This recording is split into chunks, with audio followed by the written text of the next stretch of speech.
Russia. They called it the ramparts of Magog.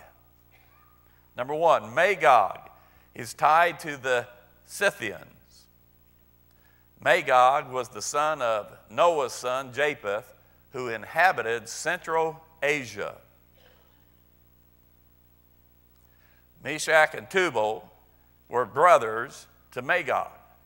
And Josephus says they settled in the Hittite Empire, which is eastern Turkey. Number three, Persia is Iran. Ethiopia is Cush, the blacks of Africa. Libya is Libya. Gomer is the Baltics. Togarmah, or Beth Togarmah, is the son of Gomer and is the Armenian Turks of northern Turkey.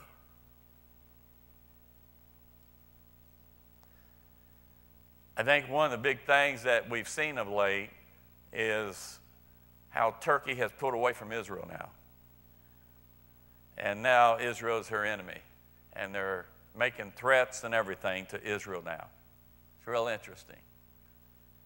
And the reason I say that, they used to be allies until about 2-3 months ago, weren't they? This president, by the way, or whatever he's called, president there of Turkey, he's made all kinds of threats to Israel. He's going to attack them, send his Air Force on them, all kinds of stuff. That was never the case until now. Interesting. B, in chapters 38 and 39, or it shouldn't be 39 there, but chapter 38, verses 10 through 13. Other nations question why these nations are invading Israel. Other nations take notice and are not in agreement. And by the way, those other nations, who comes out of those other nations? The Antichrist. Okay? Ezekiel 38:13, Sheba and Dedan, the merchants of Tarshish, with all the young lions thereof, shall say unto thee, art thou come to take spoil? You remember, that's them questioning the invasion. Then in verses 14 through 16, I'm going to read those verses. Verse 14 through 16 says this, therefore, son of man, prophesy and say unto God, thus saith the Lord God, in that day when my people of Israel dwelling safely, shall thou not know it, and thou shalt come from thy place out of the north parts, thou and many people with thee, all of them riding up on horses, a great company and a mighty army. And thou shalt come up against my people of Israel as a cloud to cover the land. It shall be in the latter days, and I will bring thee against my land, that the heathen may know me, when I shall be sanctified in them, O Gog, before their eyes. Okay? So the Lord has a real part. God's intent is clear.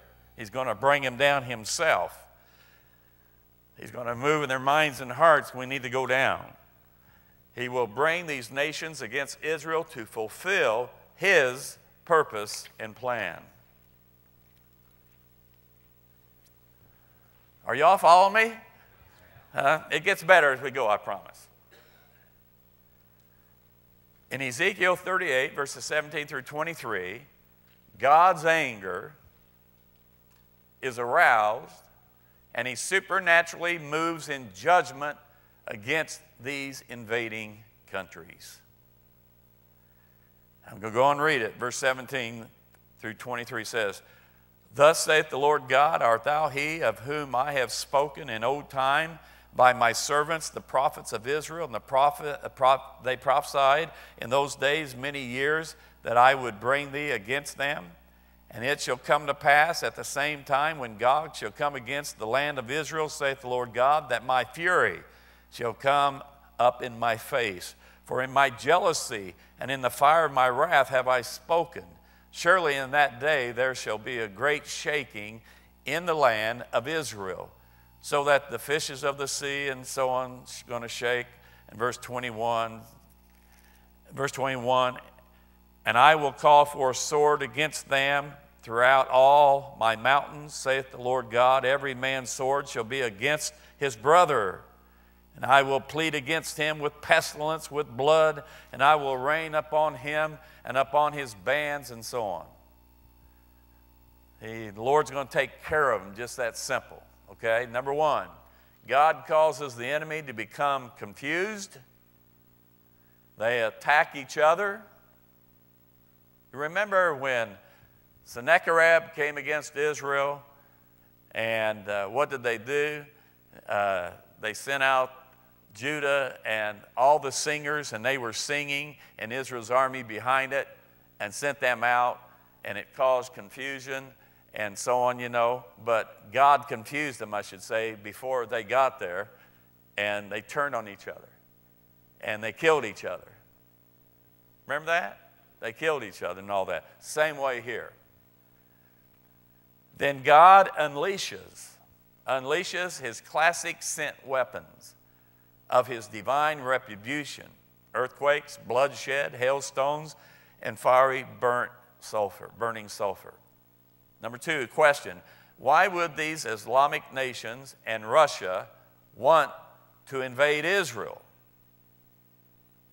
Speaking of Iran and some of them, Turkey and them. Okay? The answer, the result of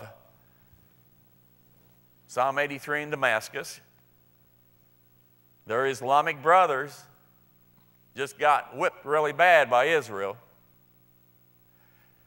Natural gas and oil plus captured spoils. Do you know who supplies Europe right now with gas? Russia. You know, Israel just found that large reservoir of natural gas. They can supply Europe for 100 years, they said. Do you know that Saudi Arabia, they say, has 250 billion barrels of oil? 252, they said. I don't know how they got the 2, but that's what they said. Israel right now is sitting on 250 billion oil that they've been finding. They said it's the largest cache, it's the largest thing that they've ever seen around that area. Boy, God knows what to do, doesn't he? In Ezekiel 39 then, verses 1 through 8, God will wipe out, annihilate, and decimate the invading armies of Russia and the coalition countries supernaturally. Only 1/6 are left to return home, but God even sends a fire on Russia and the coastlines, possibly nuclear. I'm going to read verse 9 and 10 now. In verse 39:9, and they that dwell in the cities of Israel shall go forth and shall set on fire and burn the weapons, but the shields and the bucklers and the bows and the arrows and the handstaves and the spears, they shall burn them with fire 7 years, so that they shall take no wood out of the field, neither cut down any of the forest, for they shall burn the weapons with fire, and they shall spoil those that spoiled them, and rob those that robbed them, saith the Lord God. Okay? Now, in Ezekiel verses 9 through 10, Israel converts the enemy's weapons into energy that supplies all needs in Israel for 7 years. That has to be some type of nuclear stuff. We'll mention that. Now, verse 11, if you'd read verse 11 following. It will come to pass in that day that I will give unto Gog a place there of the graves in Israel in the valley of the passengers on the east of the sea, and it shall stop the noses of the passengers. And there shall they bury Gog and all his multitude. They shall call it the valley of Hamongog. And 7 months shall the house of Israel be burying of them, that they may cleanse the land. Verse, 14.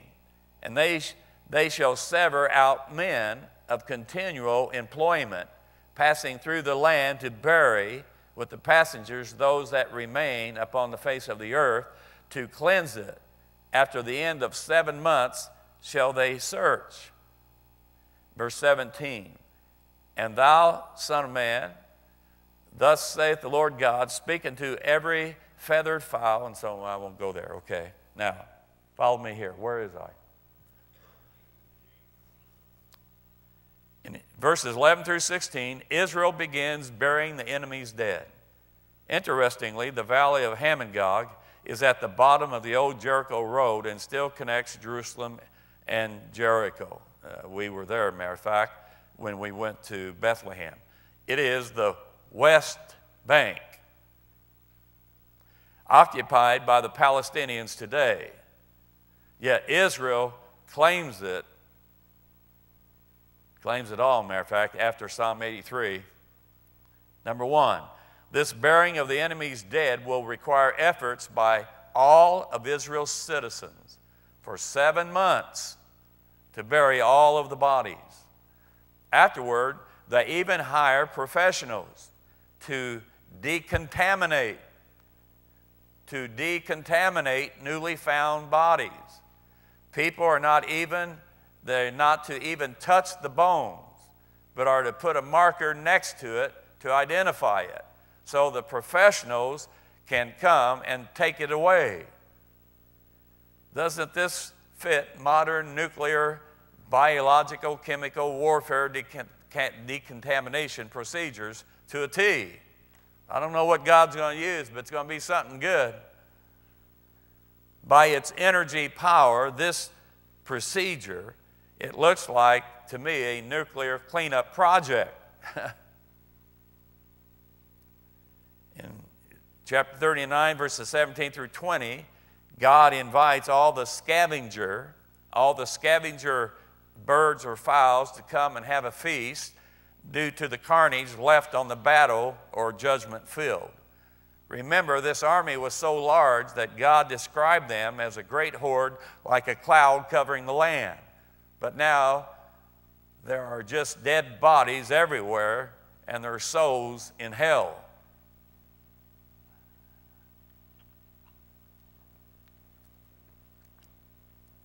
In Ezekiel verses 21 through 29, as a result of Israel's enemies laying dead upon the mountains of Israel, God uses this supernatural event to call all the rest of the Jews to return home to their promised land. Number one, today 55% of the world's Jewish people currently live outside the borders of Israel. What a homecoming this time will be for the Israelites after seeing, and by the way, what do the Jews require? After seeing their nation's recent victories in Psalm 83 in Damascus, and now in Ezekiel 38 and 39, their desire is to move to Israel. It's a God thing. Just like God brought the animals, they just came instinctively into the ark. They came from everywhere. Likewise, the Israelites out there, all of a sudden, they have the desire to come home. Note, the great thing as a result of this supernatural happening will be that after 2,000 plus years, God will open Israel's eyes about God. They will go from being an unbelieving, agnostic people to becoming God-awakened, to reinstate their old covenant relationship. They're not saved yet, but He awakens them from being agnostic to believing there's a God now. At this moment, they will believe in Moses and the prophets' God, but do not believe yet that Jesus was the Christ Messiah. And sometime you can study out page the top 6. I just challenge you to study that out sometime. According to Ezekiel 40 through 48, Israel will build a temple in Shiloh, which is about 20